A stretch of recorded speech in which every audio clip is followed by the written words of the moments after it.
Dans ce tutoriel, nous allons vous expliquer comment faire une recherche dans GoPress. Indiquez d'abord vos mots de recherche. Comme vous le voyez, vous pouvez utiliser les opérateurs booléens tels que AND, OR, NOT pour indiquer le type de relation entre vos mots de recherche. Si vous ne désirez pas les utiliser, vous pouvez simplement inscrire vos mots l'un à la suite de l'autre et sélectionner le bouton « Tous les mots, un des mots » ou la phrase exacte. Choisissez ensuite la période souhaitée. Si vous désirez une recherche plus poussée, vous pouvez utiliser le bouton « Plus d'options » et indiquer une période spécifique, un auteur, un titre et une introduction pour l'article. Choisissez à présent vos sources. Ici, toutes les sources sont sélectionnées. Vous pouvez sélectionner également par type de source. Par exemple, uniquement les quotidiens et les magazines.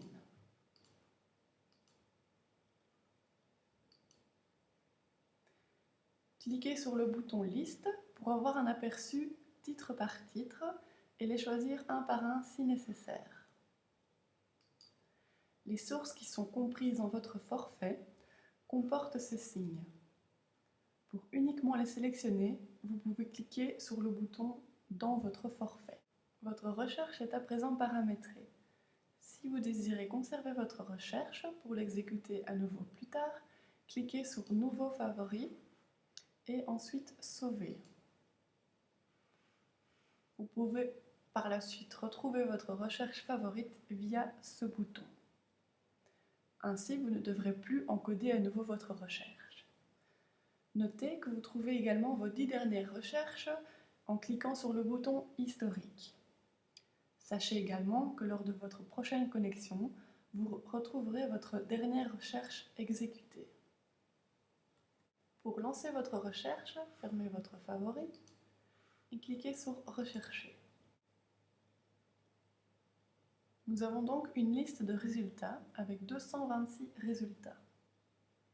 Vous pouvez les trier par date, publication ou pertinence. Vous pouvez également visualiser par vue étendue ou vue compacte. À gauche se trouve une série de suggestions de mots de recherche qui sont mentionnés dans les articles ainsi que le nombre de fois qu'ils sont repris. En sélectionnant l'un d'entre eux, les résultats de recherche reprendront les articles comprenant votre mot de recherche plus ce nouveau mot de recherche. Par exemple, votre recherche deviendra Science or Wetenschappen and Amazon.com. Vous trouvez également à gauche les sources qui apparaissent dans vos résultats et le nombre d'articles repris dans cette source. Par exemple, nous avons 35 articles pour la Libre Belgique. Pour lire un article qui n'est pas repris dans votre forfait, cliquez sur le bouton « Utiliser 5 crédits ». Votre solde de crédit sera alors automatiquement débité. Pour les articles compris dans votre forfait, il vous suffit de cliquer sur le titre ou de cliquer sur la flèche pour l'ouvrir dans un autre onglet. Voyons à présent les différents usages que vous pouvez faire des articles. Vous pouvez ajouter votre article dans un dossier personnel, Read Letter, afin de le lire ultérieurement. Pour ce faire, cliquez sur l'étoile. Celle-ci devient rouge, cela veut dire que votre article a été ajouté. Si vous voulez le désélectionner, recliquez sur l'étoile. Votre dossier Read Letter est accessible via le bouton situé en haut à droite de votre écran. Vous pouvez également ajouter un article dans un dossier Revue de presse via ce bouton. Pour plus d'explications, nous vous invitons à regarder le tutoriel Publisher. Ces boutons sont également accessibles lorsque vous ouvrez l'article dans un autre onglet.